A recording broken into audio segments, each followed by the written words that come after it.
Oi pessoal, eu sou a Gabriela. Eu sou a Ludmila. Nós somos da área de Societário e Contratos do Molina Advogados e hoje eu vou falar um pouco sobre formas de investimentos que as empresas podem utilizar. Em primeiro lugar, a gente tem um modelo clássico de obtenção de investimento, que é o empréstimo no banco, né? Que aí tem uma série de vantagens e desvantagens, né? Entre as desvantagens, a alta taxa de juros. Exatamente. Mas normalmente não é a mais usual, né, Gabriela? Entre, por exemplo, empresas, startups.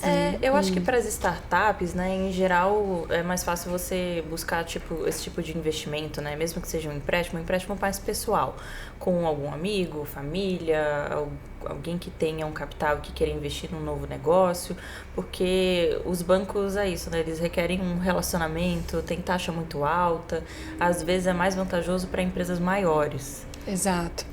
A gente tem a forma mais usual em sociedade limitada, que é o mútuo conversível, né? O que é o mútuo conversível? É basicamente um empréstimo, né? Um investidor celebra um contrato com a empresa, de que ele empresta um valor, né? Dá um valor X para a empresa, estabelece um prazo de vencimento do contrato. Um prazo para esse pagamento. Exatamente.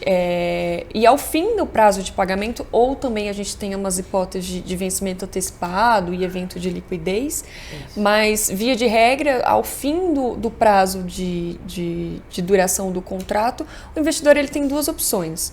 Ou ele recebe o investimento de volta com correção monetária e os juros que foi estabelecido no contrato. Recebe em valor, né? Porque mútuo é sinônimo de empréstimo. Exato. Mesmo. Recebe em moeda corrente.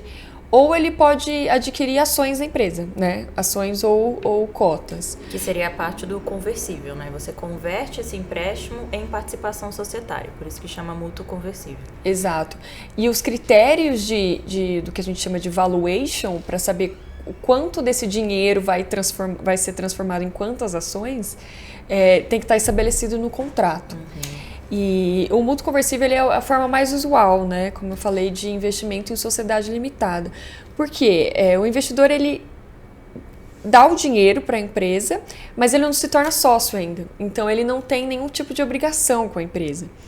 E ele pode até escolher, né, no final, se ele quer receber esse valor ou se ele fala, não, eu acho que essa empresa está indo muito bem, está em dia, está, né, de acordo com os investimentos que eu quero fazer, quero ter uma participação societária para, a partir de agora, também receber distribuição de dividendos dessa empresa. Então, o investimento que eu fiz deu certo nesse sentido, ou então, não, esse não é o meu momento, eu quero receber esse dinheiro de volta e para mim faz mais sentido dessa forma.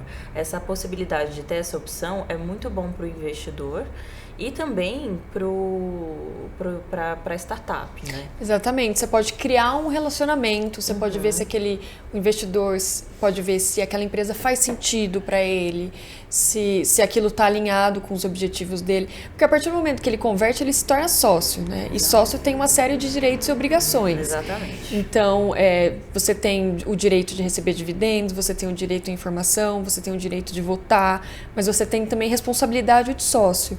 Inclusive, o marco legal da startup, ele reconheceu o contrato de mútuo como investimento válido e que o investidor não tem qualquer tipo de responsabilidade no contrato de mútuo. Até ele converter e se converter, né? Exatamente. Que eu acho que é muito bom, porque se ele tivesse previsto qualquer outra coisa, ele ia minar esse tipo de investimento que hoje é muito utilizado pelas startups. Né? Exato. É o modelo mais usual. Ou o investidor pode simplesmente já ingressar na empresa também. Não precisa celebrar um contrato de mútuo, não precisa ter esse prazo. Se ele já conhecer, ele já pode simplesmente ingressar, injetar o investimento no capital social e já se tornar sócio direto. Mas aí quando isso acontece, isso altera totalmente o balanço de controles de poder dentro da empresa. Então, para a startup, você começar com esse investimento, mas não com toda essa ingerência de um investidor, talvez dê um gás assim, para os fundadores, conseguirem deslanchar o negócio, né? Porque a gente até falou num outro podcast sobre o sentimento de dono, que é importante em alguns casos quando você tem um plano de stock option, por exemplo, mas obviamente que quando você é fundador, esse sentimento é muito maior, você vai colocar ali o seu sangue para o negócio crescer. Sim, porque aí você só recebe o dinheiro, mas a empresa continua sua, né? Você não precisa dividir qualquer tipo de poder decisório com outra pessoa. Exatamente. Né? Só a partir do momento que ele converte. E nem pagar uma taxa absurda que um bancão aí cobraria. Exatamente. E a gente tem também as debêntures. Só que as debêntures, ela só é permitida para sociedade anônima. Não é permitida para sociedade limitada. Vamos explicar um pouquinho mais o que é debenture, né? Exato, que eu acho que é um nome feio que a gente não tem muito costume de usar, mas ela, basicamente, na verdade, é uma dívida. É uma dívida, né? Um título de dívida, né? Assim, como o mútuo conversível é um contrato, a debenture é um título, um papel que é aprovado numa GE, né? Ela precisa ter... Tem uma série de requisitos, ela é mais burocrática. Exatamente. Né? Então, ela também requer que seja uma empresa mais estruturada, né? Que tenha uma estrutura de SA, que já é um tipo societário que ele é muito mais regulado pela legislação, que é a lei das SA. Então, ele é um título de dívida. Sim, ela é basicamente uma dívida. Você tem um crédito contra aquela SA. Você tem ela tem uma dívida perante você.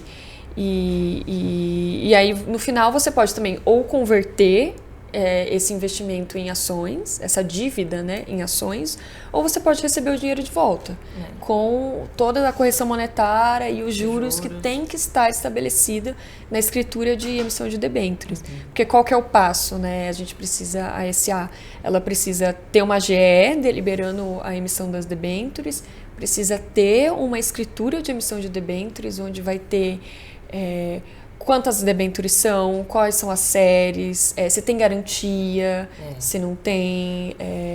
Que quando a gente fala de escrituração, né, assim, diferentemente do mútuo conversível, falando de SA e falando de debenture, é um trâmite muito mais burocrático, porque a SA ainda tem essa questão de livro societário, que muitas das vezes você tem que escrever à mão. Exato. É um volume de trabalho, assim, que você fala... A gente já tem os livros digitais hoje em dia, já né? Tem alguns, mas é recente a alteração legislativa. Então. É recente, mas eu acho que não são todos.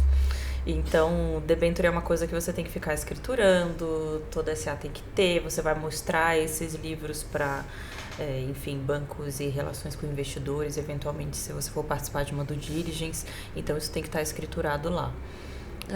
Essa questão de investimento é muito importante que as startups, os empreendedores tenham noção de quais são as cartas na manga que ele tem ali. Exatamente. Porque a gente sabe que a obtenção de investimento é a coisa mais importante para quem está querendo empreender, quem está construindo uma startup, quem está lá querendo ingressar no mercado e tudo mais. É necessário o investimento, então é importante que o investidor saiba também quais as opções que ele tem de investimento também e quais as opções. E não vai direto no banco, né? Às vezes você consegue fazer de outras formas e isso vai ser mais benéfico para você e para o seu negócio no longo prazo. Exatamente. Bom, pessoal, agora a gente falou um pouquinho sobre tipos de investimento. Nós temos o nosso canal no YouTube do escritório. Se você tiver interesse em ver mais um pouquinho sobre os nossos vídeos, é só entrar lá. Obrigada. E a Lud também escreveu um artigo sobre esse tema que está no nosso blog. Ah, sim, é verdade. Então, se vocês quiserem, acessem lá também. É verdade. Obrigada. Obrigada. Tchau, tchau.